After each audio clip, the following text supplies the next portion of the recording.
I like to start with a blank screen. Sets the tone of what's in my mind right now. So it's good to be here.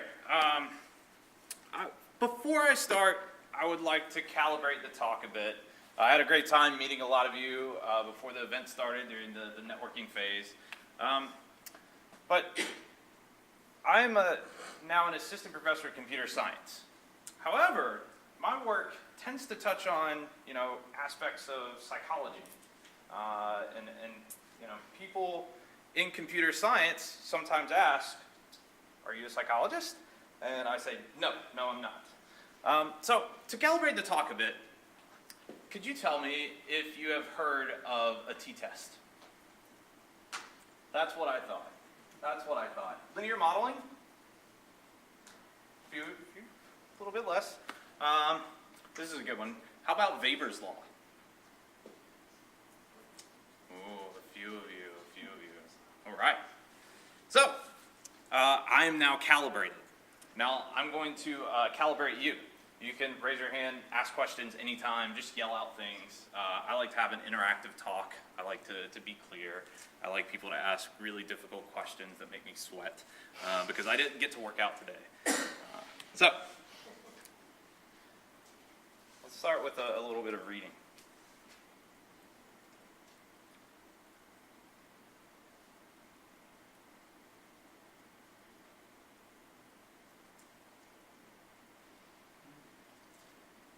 Does anyone know who said that? How about a guess as to when this was written? 1940. Close. This is actually John Tukey and Martin Wilk, Data Analysis and Statistics in 1966. Tukey, a famous statistician, wrote way back in 66 that we needed to look at the ways that we're analyzing data and align it with people.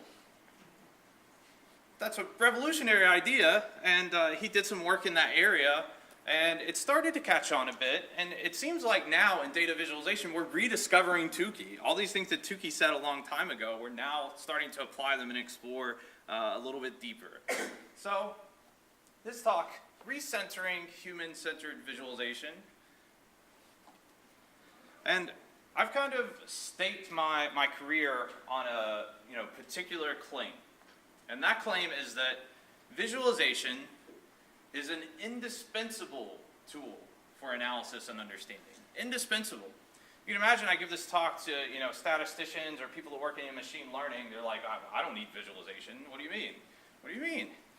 And I like to give them this example. So this is 4 data sets. So one. This happens in class. No laser pointer. 1, 2, 3, 4, X and Y values for each of them. So you can look at those, those different data sets. You would probably say that they're different. And if we were living, in a time when we didn't want to mess with data visualization, what's maybe the first thing you would do to get a sense of how these things differ? Can't use visualization. Okay, yep, scan. Yep, looking for patterns. Look at some descriptive statistics. Yep, like what? Averages. Yep. Standard deviation. Great, okay, those two. Turns out for this data set, every mean, every variance is exactly the same. So we know, looking at the data values, that they're different. But looking at the descriptive statistics, they're all the same. Even correlation, something a little bit higher level, it's the same. Now, what happens whenever we plot them? When we plot the data, instantly, those same 4 data sets, instantly our mind, starts to make a story of what's going on. At the top left, we have, a roughly linear correlation. At the top right, something nonlinear. Bottom left, we have one outlier that messes everything up. And the bottom right, I would call that a, sort of clustering. So this is kind of the power of data visualization, and this is actually from a paper in '73. So just a few years after Tukey, we have this great example of the limitations of descriptive statistics and the value of data visualization. So fast forward a few years, now we have tools like Tableau. So Tableau is something in the Viz community we're very proud of. It was our first billion-dollar company until last week, whenever its stock dropped by 50% for whatever reason. Actually was saying the exact same thing in the morning to a group of students, and then one of them emailed me, and they said, you might want to look at Tableau's stock. And I emailed my friends who I know that has it, and they were very upset, very upset. So Tableau is, if you haven't heard of it, it's a tool for exploratory data analysis. It connects to all sorts of databases. All you have to do to get a chart is to drag and drop the columns, and it figures out what chart is best for the types of data in your columns. So it's very easy to make, bar charts, stack bar charts, maps, scatter plots, everything. So Tableau is a great tool. On another side, though, how many of you have seen data visualizations in the New York Times over the past year? It's most of us, right? I find that super fascinating. I really like the one on the upper right. That's 512 paths to the White House. So on election night, you could say, well, what if Romney won this state? How many more states does he need? What if Obama won that state? And they would update this in real time, and you could play along and ask yourself what if scenarios. It was a lot of fun to play with. And at the bottom, if you remember the Ebola crisis, the New York Times put out this really interesting data visualization where you can say, what if we had responded sooner to the Ebola crisis? How many lives could we have saved? And you drag just one slider, and the number of lives saved or lost goes up and down, right? It's an exponential thing. It was really interesting to look at that. And let me mic up. I just realized. Test. There we go. Okay. So what are the tools that they use? the tool that they use D3 for both of those. So D3 is a JavaScript library, originally made at Stanford. It's called Data-Driven Documents. But if you go to d3js.org, that's how you make beautiful visualizations like that. I teach it to my students, and they hate me because JavaScript is a terrible language. Fighting words for some of you. So let's kind of generalize this, right? Tableau, we would say that's on the exploratory side, but we have this new type of visualization, the types of visualizations at the New York Times where you already know the story and you're trying to present it to someone. I would call those expository visualizations. So on the one side you have exploratory. You don't know what the story is, and you're trying to parse through the data, sift through the data to figure out what it is. On the other side, we now have expository visualizations where you're trying to communicate that story in an effective way to engage people. So that's something that I want to explore tonight, particularly on the expository side. But we have a problem. So 66, 73, 80s, there was some interesting work in data visualization, and the Viz conference itself was formed around 89 or 90. And we ended up with a lot of techniques for the exact same data. So Viz exploded, and most papers that you see are technique papers.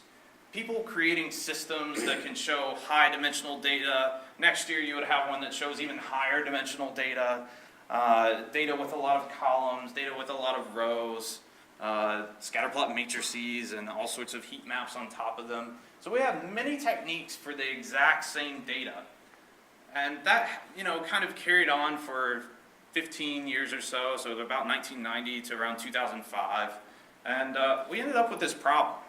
So we have so many techniques, and we ran into a problem and a question: how can we help visualization designers navigate the paradox of choice? So given any set of data, if you just give me 2 columns of data, I can come up with, right off the top of my head, 10 visualizations that work for it. A scatter plot, a stack bar chart, a radar chart, a line chart. So many different ways that you can show data. How do you help people decide which one is best for a given task? And you would think, us being kind of designy people, that we would just say, well, let's put the human at the center of it all. Let's say something about human-centered design, right? Human-centered design techniques. And people have written about these design methodologies in data visualization over the past few years. Tamar Munzner has a beautiful one called the nested model, where you start with the domain that your target user is working in, and you translate that into abstract tasks on the data, and then you translate that into actual visual encodings and interactions. But it turns out that we're not often user-centered. we're still driven by the types of data that we work with, right? It's kind of like an affordance. If you have a data set with multiple columns, well, you look at the types of data visualizations that you can, throw at it. And then you decide which one you want to give to users. So the user ends up getting pushed to, the side, the other side. And I would argue that we need to recenter. So I'm going to give you 4 projects tonight to kind of lay the basis for this argument. We're going to talk about recentering on perception, on cognition, and moving more specifically to aesthetics, and then finally some brand new work in engagement. So how can we help people engage in data visualization? And these are all example projects. We'll deal with, t-test and that sort of thing later. But at the center of it all, what I think is special are models. If you give me a model that captures something, maybe we have a model that tells me, okay, certain people prefer this type of visualization, certain people prefer that type of visualization. If you can capture that in a quantitative model, I can act on that. Models are actionable. Models are scalable. We can compare models very quickly. I'll give you several examples of how models can help us design visualizations better. So let's get started. Let's start at the low level, recentering on perception. So, the problem is this. A lot of times in data visualization, we want to do a comparative evaluation. We have visualization A, or system A, system B, and we want to say which one is better. The problem is old as time, comparative evaluation. So what if we have a lot of visualizations, 9, as we have up here, or is that 8? That's 8, because that's all I could fit. So 8 visualizations. We would end up with condition 1, comparing the scatter plot to this weird plot called the parallel coordinates plot. Condition 2, scatter plot to a line chart. Condition 3, scatter plot to a stack bar chart. And if you do the combination, you end up with 28 conditions. So a 28 condition study is not very tractable. You could write a paper on that. That would be sort of interesting. But a 28 condition study, I think we can do better. And the answer is models. So model-based evaluation. So if we can reform this question and say, for a given task with scatter plots, can we model the performance of scatter plots? Can we model the performance? Can we apply the same modeling methodology on multiple types of visualizations? So we end up with model 1, so this is how well scatter plots perform. Model 2, how well parallel coordinates plots perform, and so on. We end up with a bunch of models. And what's great about models is that we can compare them directly. If we have a set of models, we can say model 3 is better than model 2, and so on and so on. So models of performance can be compared directly and efficiently. But models are also scalable and falsifiable, right? If I end up with some new insight, I can go back and tweak my model or, rerun the parameters if I have the raw data and get a new model. But to really be effective, models must be grounded in theory. Otherwise, whenever you're comparing maybe a parallel coordinates plot, so these are showing the exact same data. Parallel coordinates plot and a radar chart, scatter plot and a line chart. If it's not grounded in theory, you might not know why one is better than another. So we need to tie this back to something lower level. So we're going to play a game, a short game. This is a psychophysiological methodology. If you were a psych student, you may have experienced this once or twice. I'm going to ask you which is more correlated. Ready?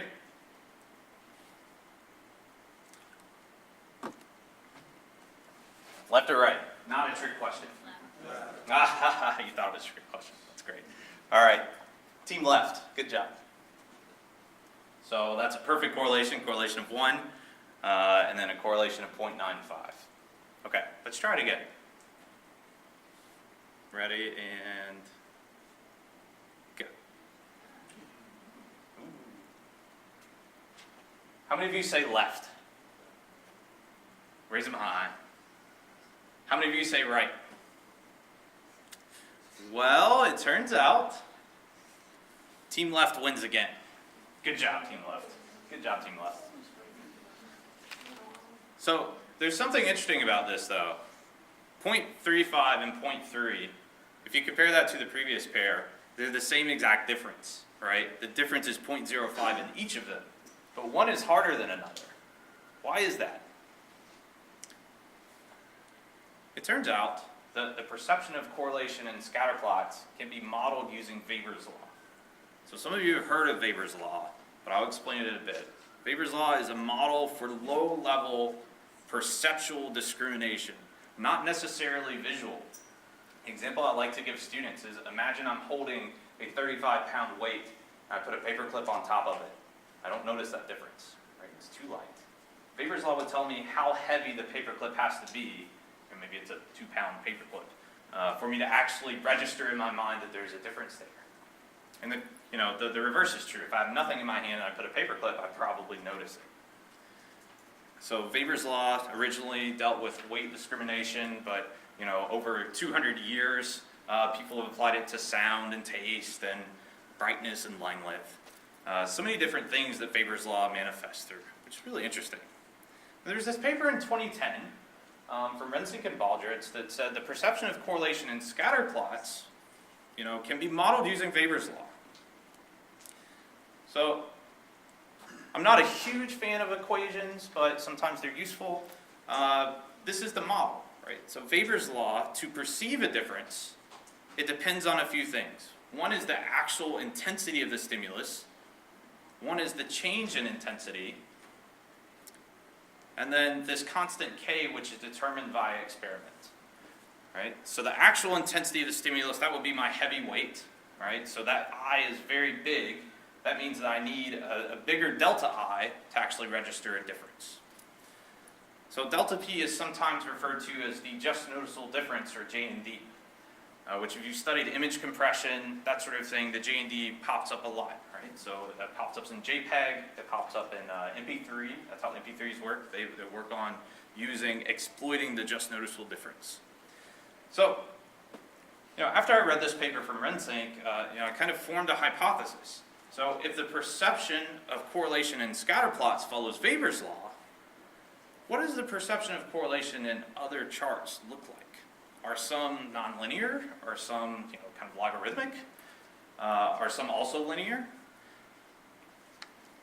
So if some are nonlinear like that, that gives us useful information. We can say for certain values of R, right? So this is better performance. The lower it is, the better. For certain values of R, so R equals 1, R equals 0, the green one is better than the orange one. There's another case that could happen, though. What if the perception of correlation in the other chart actually follows Weber's law? So this is an interesting case if true, because we can make a very strong claim. We can say for all values of correlation, the green one is better than the orange one. It's more discriminable for every value of correlation. That make sense? Cool. So this will be really cool if this happened. So we ran an experiment. I love running experiments. So 9 chart types depicting bivariate data. We used the scatter plot, of course. We used the parallel coordinates plot, which is basically an isomorph of the scatter plot. You put the axis up on its side and draw lines between them. We tested not only positively correlated data, but also negatively correlated data, mainly because things like the scatter plot look very different if you're showing negative or positively correlated data. That might have some effect. So we tested those. It's a funny story how we came up with these charts, the stacked area, stacked line, and stacked bar. We took one of our sample data sets and put it into Excel, and we looked at which charts were one click away. So which charts were just one click away in Excel. If I click the chart button, I have those 2 columns selected, I click the chart button, and it gave me these options: stacked area, stacked line, and stacked bar. They're very similar, so if we find differences here, that's kind of interesting. Maybe we can write to Microsoft and be like, look, for the perception of correlation, one is better than another. We also tested line charts, ordered line charts to see if that matters. And to round things out, some people get it. To round things out, we tested a donut chart and a radar chart. So donut chart is just basically a stack bar chart that we wrap around itself, and the radar chart is a line chart that we wrap around itself. So how do we test all of these? 9 charts, that's a lot of charts to test. We actually turned to Amazon's Mechanical Turk. I love running Turk studies. You can get stuff out the door very quickly. So, does everyone know what Mechanical Turk is? Okay, quick definition, it's a marketplace where you can put online surveys and pay people $1 or $2 to take them. They give you good data. Most of the time, not always. So the design, we had close to 1,700 people on Mechanical Turk, 9 charts. Here's all the boring stuff. We did a staircase methodology, that's a psychophysical thing. Here are all the analyses that we ran and the statistics and the corrections that we did. But the important thing are the results. So what do the results look like? Well, they kind of look like this. So if you remember the chart, where I explained the perception of correlation the first time, now we have, 9 times 2, 18 of them. So we have 18 charts up here, one for each type. We have scatterplot positive, scatterplot negative. But the important thing here is that, 1, some of them look very different, and 2, there are roughly 200,000 individual perceptual judgments shown to you right now. So we had those 1,700 people do a lot of trials. So we have a big data set, and this is actually all online. So if you like to play around with perceptual data sets, it's free to use. So, the next thing we did is that, we wanted to see if these actually follow Weber's law. So we fit lines to them. But as you can see, just because we fit lines to something doesn't mean it's actually linear. We saw that with Anscombe's quartet in the very beginning. So we actually have to turn back to statistics. So statistics do have a role. So we tested the correlation. Correlations were all high. We tested the R-squared value. That was also high. And we tested the root mean square error. That was also low, which you want that to be low. And to summarize, the big finding is that the perception of correlation in every single chart that we tested can be modeled using Weber's law. And this is the InfoViz nerd, excitement part, because that means that I can now compare scatter plots and donut charts and line charts and stack bar charts, all using the same scale. So that's the theoretical takeaway. But remember, I said models are important because you can do a lot of good with good models. One thing you can do, you can build. Yep. So, but is the perception same across these different charts? Oh no. If you look at these lines, they're very different, very different. So at the bottom there, you have, that blue line. It's a little bit hard to see. You have scatter plots down here at the bottom. This is scatter plot. Scatter plots are very good. That dotted orange line is parallel coordinates plots showing negatively correlated data. That purple line at the top is a line chart showing positively correlated data. That performed the worst out of everything that we had. We have a lot of performance differences here. And what is the basis of that besides our eye model? Our eye model. Yes. Something. Yes. That's a good question. So without going into too much detail, psychologists over the past, 20 or 30 years, since the 70s, they've done perceptual studies with scatter plots. And they've done similar studies like this. And they hypothesize, I don't think anyone's made this claim, but they hypothesize that discriminability has something to do with how much you estimate the correlations to be, or how well you estimate correlation. Right, so if I just showed you a scatter plot, and I asked you, how correlated is this? With a scatter plot, you would be more accurate, right? If it was 0.8, you're more likely to say 0.8 than you would be with, a line chart at the top, because discriminability is lower with a line chart. Yes? Is there any relationship to the Gestalt laws, Gestalt principles, when they did that, or is it just completely separate tracks? There's probably some relation to Gestalt, and we were trying to tease that out as we speak. Not specifically Gestalt, but I'll get to it at the end. Kind of Gestalt deals with visual features and how we see things. So I'll kind of tease that out because that's the next thing that we want to do. If we can figure that out, it's very important. Anyone else? Okay. Let's show you cool things that you can do with models. So a ranking of precision for judging correlation. So this is actually a little bit confusing to look at. We looked at this and we're like, well, this is sort of usable, but if a person doesn't know about linear modeling, maybe they don't get a lot out of it. So we took the absolute values of each of these, right? So we took the rankings at each absolute value of R, and we simplified it. We just took, we turned it into ordinal data. It looks like this. So we're just simplifying the chart that you saw before. So we have better performance on top, right? So parallel coordinates plots for negatively correlated data, scatter plots, scatter plot negatives. Worse performance on bottom. So parallel coordinates plot showing positively correlated data, and a radar chart, and a line chart showing positively correlated data. One cool thing that you can do with models, this is actually something we were really excited about.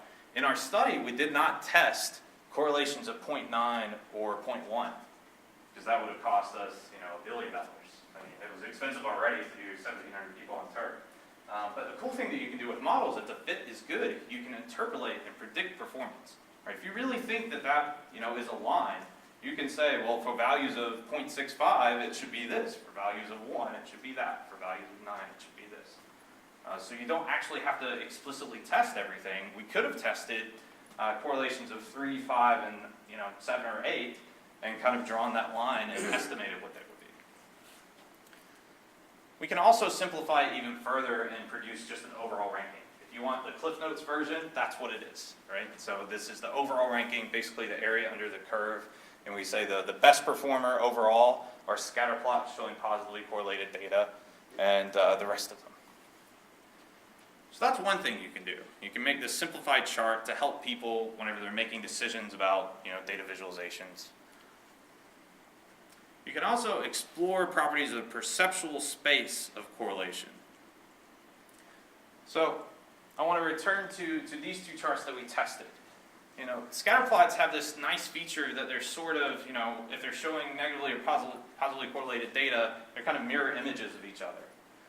It turns out that's very useful in contrast to the parallel coordinates plots, because if a parallel coordinates plot is showing positively correlated data, people perform terribly with it. But if it does negatively correlated data, they perform very, very well. So, to show you again, on the left side with all those lines crossing, that's negatively correlated data. That's what people do really well with, because they can perceive differences whenever correlation goes up or in the middle there. But with the parallel lines, they didn't do so well. Right? Telling differences in parallel lines tended to be hard for them. So now we have this kind of asymmetric performance with perception of correlation. Yeah. Sorry. That's fine. Can you maybe describe really quickly what kind of questions you were asking when you were doing the Turk studies? Because you're talking about how they performed. I would really like to hear what were you having them look at and how they interpreted it. Yeah. Do you remember whenever we asked you which one is more correlated? Yeah. That's all we did. Really? Yeah. We did that 200 times. So we got this, that's a psychophysiological methodology called the staircase method. It's been validated again and again in perceptual psychology, so we just stole it from them, which it turns out has a lot of nice properties. Yes? Remind me what the survey tool you used. Can you figure out the level of education of people? Because one of the challenges I've always had in visualizations is people don't know when to use what type of graph. And a lot of people don't. Lines and pies they get because they've been taught them since grade school. But then after that, it's a crapshoot. Yes, actually. I will tell you that we did collect that information, and I will tell you we looked at it recently, and there is an effect. Very strong. I think we just did a rough, calculator, back of the envelope calculation, and we compared high school education to everyone else. We just had a couple levels of values there, and there was a huge difference. Huge difference. And I don't know exactly what the ends were for that because I was asking a student to do it, but we will follow up on that. I also want to look at age. So there's work in HCI that deals with Fitts law, and there's some effect for Fitts law in age. Well, now we have Weber's law. Can we tie it in for that too? Does that answer your question? Yeah. Okay. That'll be interesting to see that. Me too. Me too. We might run larger studies to actually get this. Okay. So if we show you that result in the simplified chart, it's actually very striking, right? The number one performer for low correlations was parallel coordinates plots showing negative data, and they were terrible overall for positively correlated data. Very different. So a third thing we can do with good perceptual models is guide a novice user in depicting correlation. So if you remember our charts from Excel, all right, our stacked line chart, our stacked area chart, and our stacked bar chart, it turns out that there were differences in performance, with the stacked line chart performing the worst, and the stacked bar chart performing the best. And we actually ran, statistical analyses on these, and the effect was significant. So a stacked bar chart, for whatever reason, people perceive correlation much better in it. So we can write to, Microsoft and say, hey, maybe you want to change. So, all this to say, theory-grounded models help build the science of visualization while also providing actual information to inform viz design. Right? This is why I'm so excited about models and modeling, because if you have a model, you can, take action on it. So a short break. Let's move right into cognitive differences. We've been talking about perception, but people do more than just perceive data visualizations. We have to worry about cognitive states, cognitive traits, and maybe even experiencing bias. We wrote this up in a position paper several years ago with colleagues here in a workshop. It's actually a fun paper. Usually if people want to know about individual differences in visualization, I really point them to that paper first. It's a really fun read if you care about things like cognitive states and cognitive traits. So I'm going to focus briefly on cognitive states. So I'm going to give you condensed versions of the rest of the experiments. I won't go as deep as I did the last one, but and a question that we wanted to answer about cognitive states. And there are lots of cognitive states. Cognitive load is something that people have been studying, which is very interesting. We wanted to look at emotion. So the emotional state of your user, does that impact how they're perceiving data visualizations? We call it graphical perception in this study. And if there's one thing we know as data visualization people, is this result from 1984. We know, beyond the shadow of a doubt, that bar charts are better than pie charts. We know it. We know it. And this is from this 1984 study where they asked people, okay, which of the two is larger, and what percentage is the smaller of the larger? So Cleveland and McGill asked a bunch of people this, and they ended up with these results. So better performance on the left side, worse performance on the right side. So that's log error. So at the top you have bar charts with the bars next to each other. You have a bunch of stacked bar charts in the middle. Later this was replicated. They actually tested pie charts separately for some reason, but later this was replicated in 2010 by Aaron Bostock. And they actually found that pie charts were terrible, and things like tree maps, also terrible. Right? They were pretty high in error whenever you asked that task, what percentage is the smaller or the larger. So we actually wanted to use this. This was a study was done on Mechanical Turk. We use this as a baseline to run our new experiment. So we wanted to leverage a well-studied graphical perception task and adapt well-studied emotion priming techniques to see if that mattered. So we turned to literature and found that a lot of times people prime via stories, which was difficult. Actually, you read that. This is one of the stories we used, except we had an 800-word version.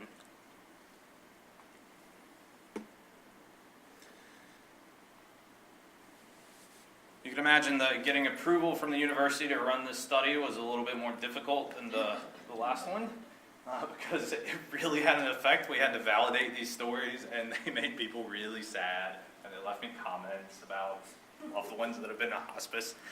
So that was fun. And we had a really great positive one, too. We didn't have a neutral story. Turns out in literature, neutral stories are tough to come by. People have tried things like Stephen Hawking's A Brief History of Time, and it turns out that most people perceive that as being negative, right? It's so boring. It's so boring. So in this study, we just have negative and positive. So the full study, 8 chart types. similar to the ones that you saw before. About 1,000 people on Mechanical Turk, and there are all the details. But the important thing are the results. So we plotted them in a similar way, but now we have the blue lines are positively primed people, the red lines are negatively primed people. And we see that for some of them they're similar, and for some of them they're different. So it turns out, if you compare some of these, there are some significant results. But we were really interested in diving deep into this one. Because if you look at it, you know, at a close look, those look the same. The difference between V1 and V2, and Cleveland McGill recognized this, is that there's a big difference if the bars are next to each other, or if you have at least one bar separating them in terms of performance. And what was odd to us is that, okay, the bars are together, there's no effect for priming. The bars were separate, and there was an effect for priming. It was really odd. So I ran another experiment. So I increased the task difficulty to kind of tease out this effect. This is something we like to do in online studies. So I had, you know, one where the bars were next to each other, one where they were, you know, pretty far separated. And I primed not by stories this time, but through emotional images, so the International Affective Picture System. So here are the results. These are plotted a little bit differently because we found that there was a sort of, you know, kind of calibration effect. Right? So they started out very similar, right, on reaction times, and they ended up, so it's a little bit difficult to see, but the ones that are adjacent, here, you have to deal with the sound. The ones that are adjacent, that performance, the reaction times were a lot lower, right? So those are the ones where the bars were adjacent. That makes sense. They're close to each other. That was easy for people to perceive. The ones that are non-adjacent, they were basically the same. No difference in priming and reaction times. Okay, come over here to error, right? So here are the adjacent ones. There was not much difference in error, like we saw before. But the ones that were not adjacent, turns out there was a big difference in error. So this was statistically significant. So for whatever reason, and we actually haven't returned to this yet, for whatever reason, there's a big effect there. So to figure out this result, right? I'm not a cognitive psychologist, but I can, you know, give one some interesting data and let him tell me what he thinks about it. We turned to a cognitive psychologist at Northwestern, and he gave us some explanations for this. So positive moods can, you know, expand the perceptual spotlight of attention. Positive moods can encourage the observer to process a larger spatial area in a single glance. And the converse has also been studied. Negative or anxious moods can restrict or constrict this spatial area.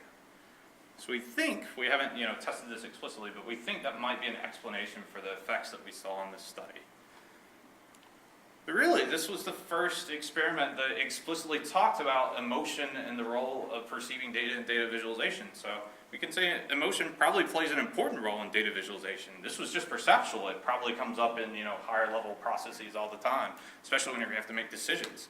And it also influences graphical perception accuracy. So another little break. Told you I had 4 of them. Deep breath. So what's the purpose of the breaks? More for me. More for me. More for me. 'Cause these experiments were run at different times in my life, and I like to recenter myself on the new experiment. So let's recenter on aesthetics. Aesthetics is a really interesting topic in visualization because it's so controversial. People were having, you know, the giants in the field are waging wars over aesthetics. So as we discussed earlier, people are engaging with data in new ways. Things like Tableau, RStudio, which I love, the New York Times, D3. So we have powerful tools that help us explore data. We have striking visualizations on news websites. And the infographic is a part of this, information graphic. Right? Infographics have become sort of controversial, though, because to create an effective infographic, sometimes you need to kind of distort the data that you're showing to make it part of the story. Right here we're talking about some data related to salt mountains, and they actually use these sort of bar charts that are arranged with depth, and people get angry about this. I think that's a beautiful visualization. I would look at this. Has anyone heard of Edward Tufte? Okay. This is what Edward Tufte has to say about this type of chart. Lurking behind chart junk, he calls this chart junk, is contempt for both information and the audience. So the person who made this infographic, they don't like it. Contempt. Contempt.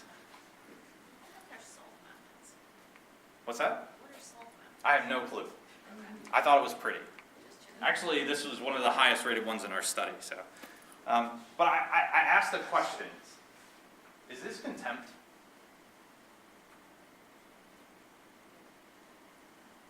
Right, a snapshot of blood pressure in the U.S. This is actually put out by the Center for Disease Control. Right, an information graphic trying to engage people to think about this important data. Like people die of high blood pressure all the time. Is this contempt really? Tufty would say yes. I say no. So, observations like this, right, that it's important to engage people and that it's not always about analysis, sometimes it's about presentation or motivating users to take action. It's led researchers to, kind of challenge some of the assumptions of Tufty. There's this great study in, I think, 2010 that says chart junk increases data retention, right? They showed these two charts, the exact same data, and the one with the leg, people remembered more, right? It was great. We also have some recent, experiments that say that infographics are more memorable because they have things that people recognize, right? They can recognize the infographic more easily because they have real-world stuff in them, like dinosaurs or, people. But what's interesting is that both of these studies. Also, Michelle Borkin is local. She's at Northeastern, so I told some of the Northeastern students to take her class. So both of these studies cite aesthetics as a possible reason for the results that they found.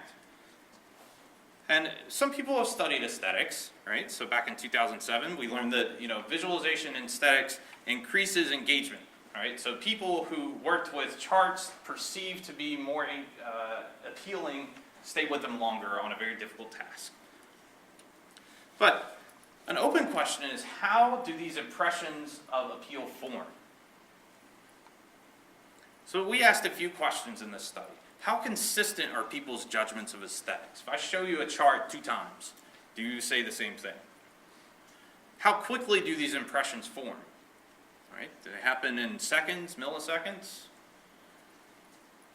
We also wanted to know what factors make an infographic appealing, and do any sort of individual differences play a role? We talked about education level earlier. Here's a study where we actually looked at it. We should have done it before. So again, an experiment, but this time for you. I like this. So I'm going to run the experiment kind of like we did before. You're going to see an infographic just for a split second. 3, 2, 1. You see that? Let's try it again.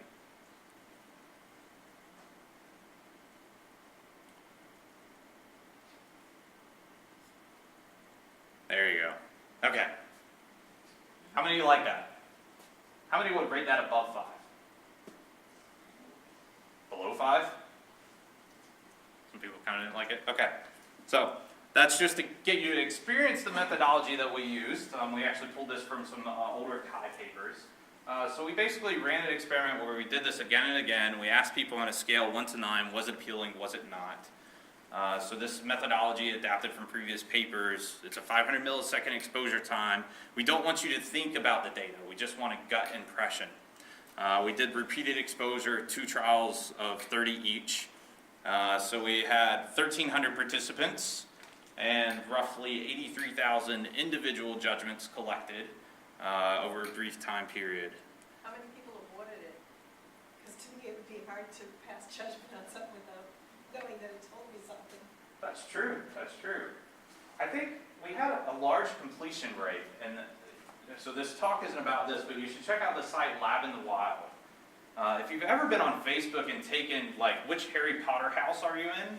Lab in the Wild is a really interesting website that does that, but for research studies. Like, do you have it's actually the tagline we use for this, do you have the eye of a designer? And it turns out, if you tell people something about themselves, they want to take your experiment. And we were actually able to get 1,300 people to take this experiment, paying them nothing. Zero. Nice. which was cool. That was cool. So the, let's see. The stimuli that we used, so we collected 40,000 infographics, but we whittled that down to a subset of 330. We just made sure they were square and made sure, you know, they didn't have porn in them, which some of them surprisingly did. That was fun, and we did all the intricate reliability. The important thing are the findings.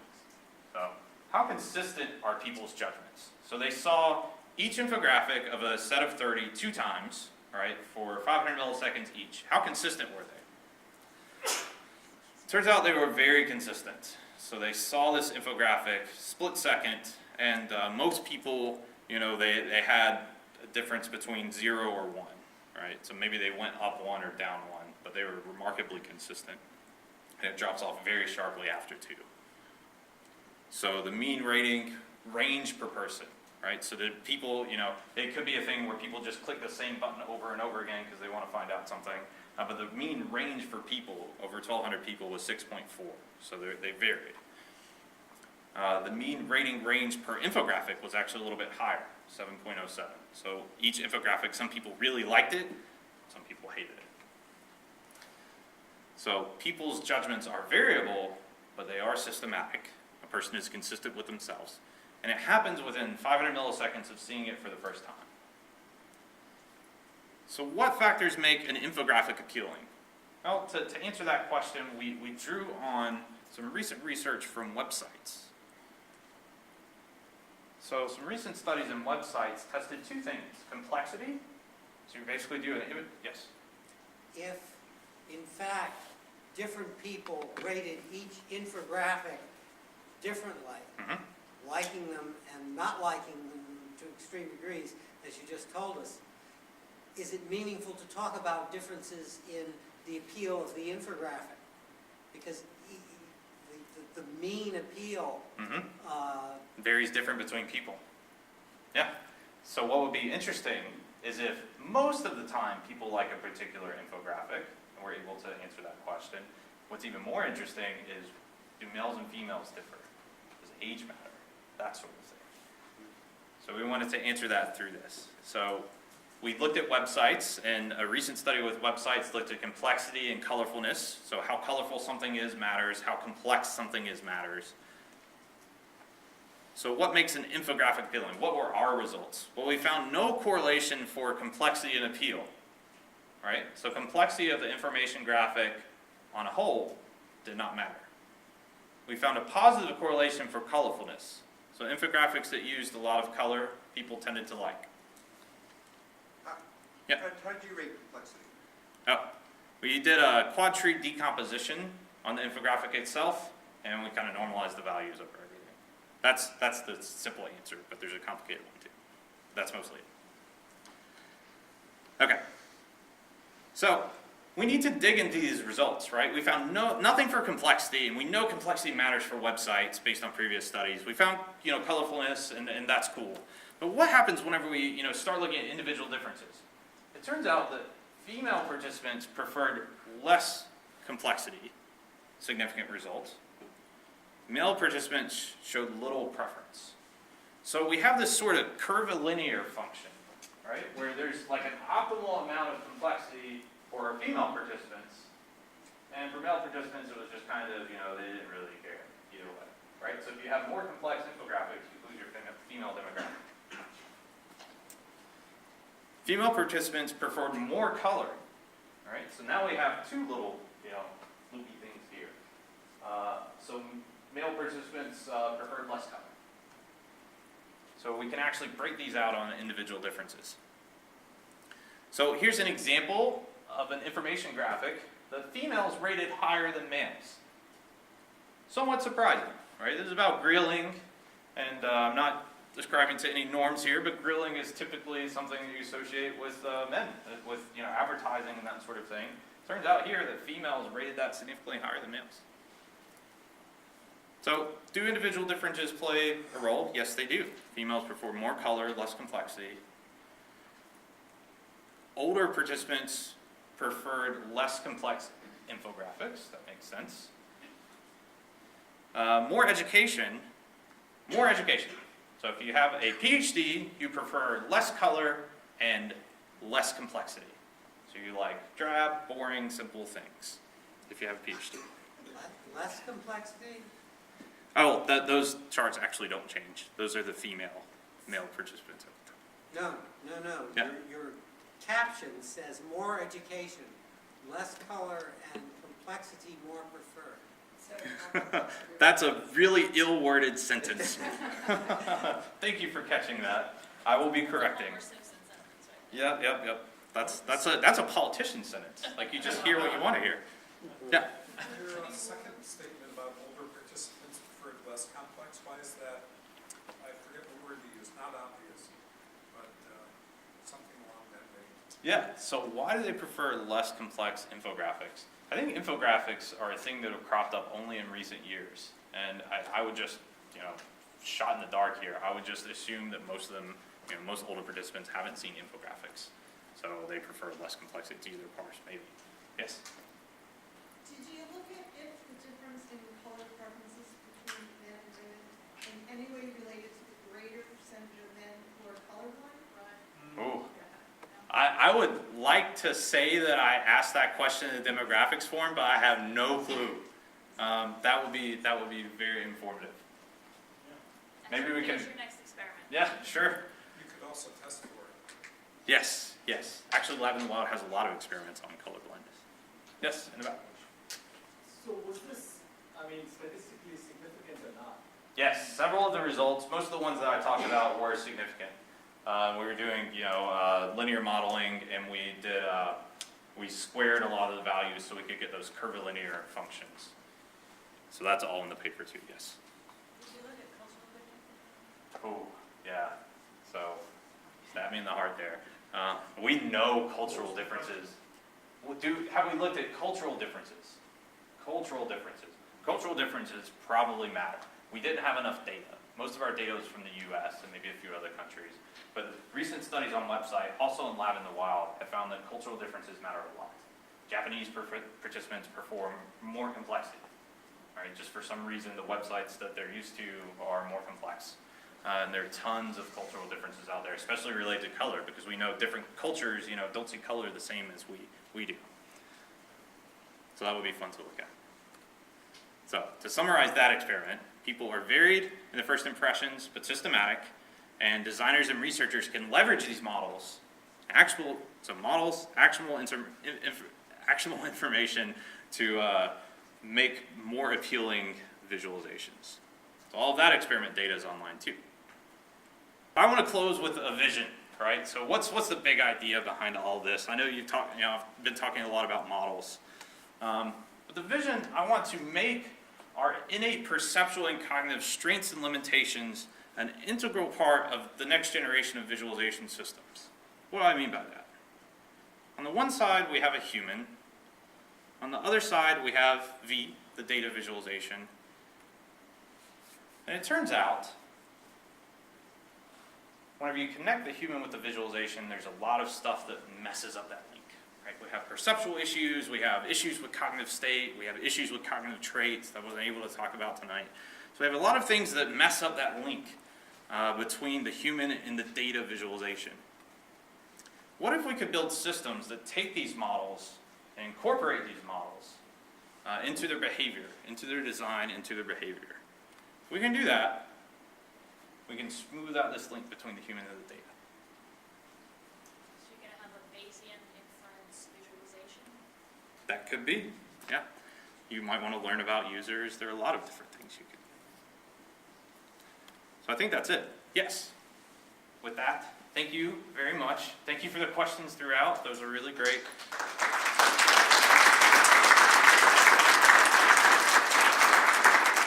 So most of our experiment code and data and papers are all online. But if you have any questions now, I will be happy to take them. Yes?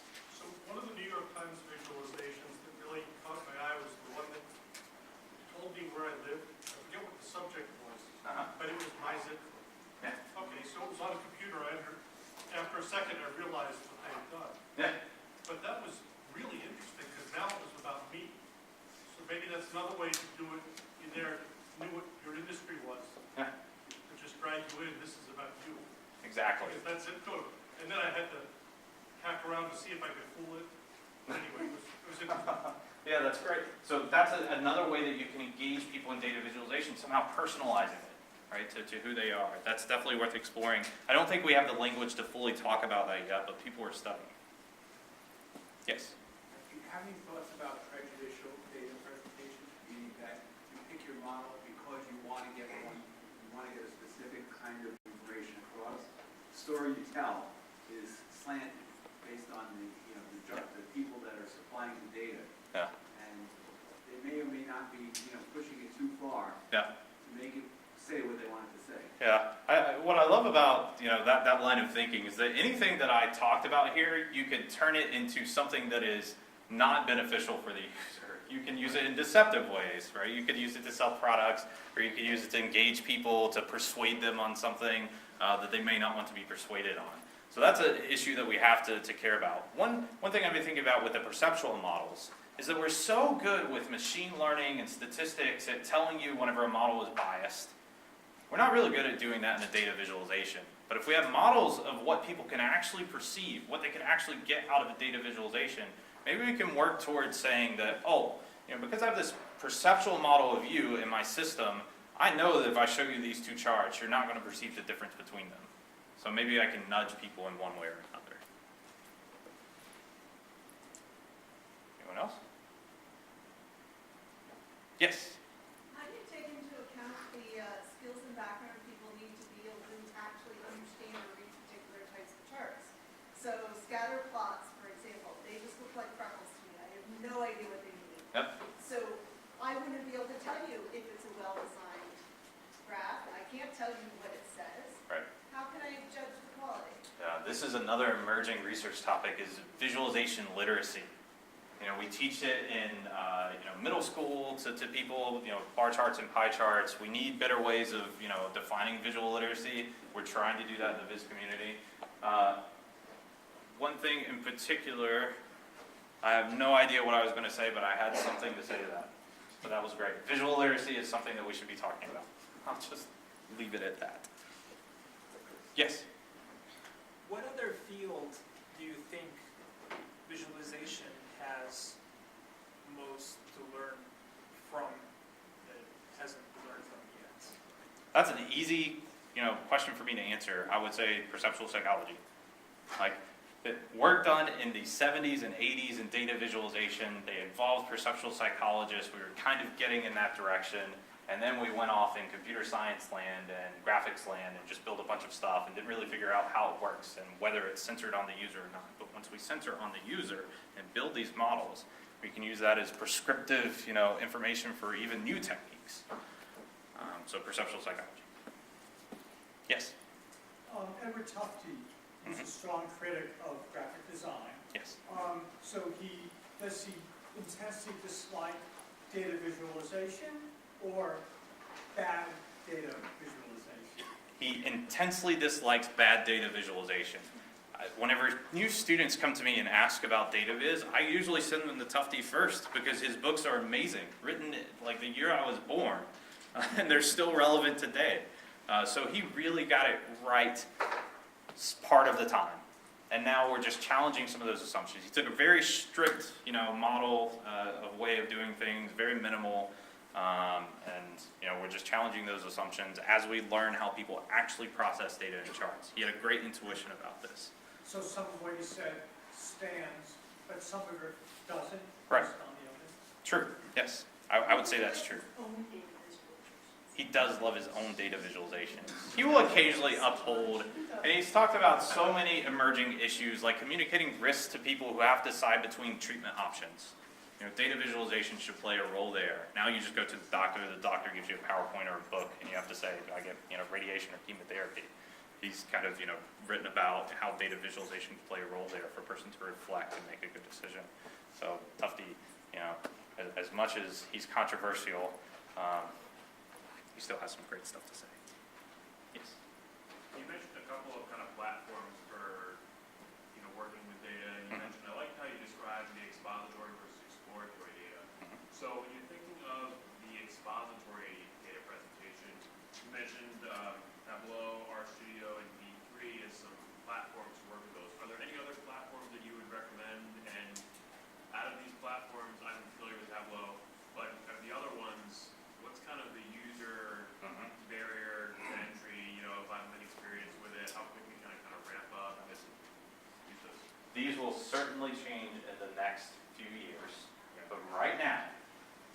Tableau is great if you have no programming ability. If you have programming ability and some knowledge of statistics, you can't beat RStudio plus ggplot. The community around that is amazing. We're using it in our research lab, and it's accelerated our turnaround so much because ggplot is very expressive in shorthand. If you need to put something to end users, particularly on the web, D3 is certainly a way to go. There's one more. D3 doesn't scale very well. If you have thousands or hundreds of thousands of data points, it doesn't work. So you need some sort of OpenGL-based solutions. I don't really have a great answer for that because it's not been decided, but a lot of people are turning to WebGL. Some people turn to a language called processing to work with very large-scale data visualizations. Yes? Oh, the parallel coordinates. Mhm. You were saying that it's good for, or what was it, positive Mhm. correlation, but horrible for the other. Yeah. Is there any, I'll say correlation with, does the person natively read right to left or left to right? That's interesting. That's interesting. We have not asked that. I would love to know how, that sort of cultural difference, I would guess I would call that, or at least that correlates strongly with cultural differences, how that manifests through how we read charts. That would be interesting. What I think it is, when those lines are crossing a lot, all you have to look at to determine how correlated something is how big this little middle strip of where everything crosses is. So if you have one that's really highly correlated and one that's not very highly correlated, the visual feature that you have to pay attention to is basically the length of a line.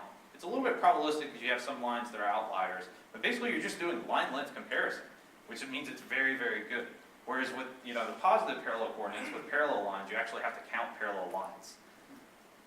So funny story, I had a grad student test this, and he performed outstanding with positive parallel coordinates because he sat there and counted and counted and counted. So his reaction times are off the chart, but he was way better than average.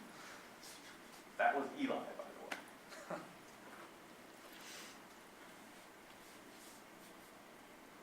More Good. questions, or is that it? Do we get the slides? Do we get the slides? Everything except the engagement part. So if you're tweeting, don't tweet the engagement part because we haven't published that yet.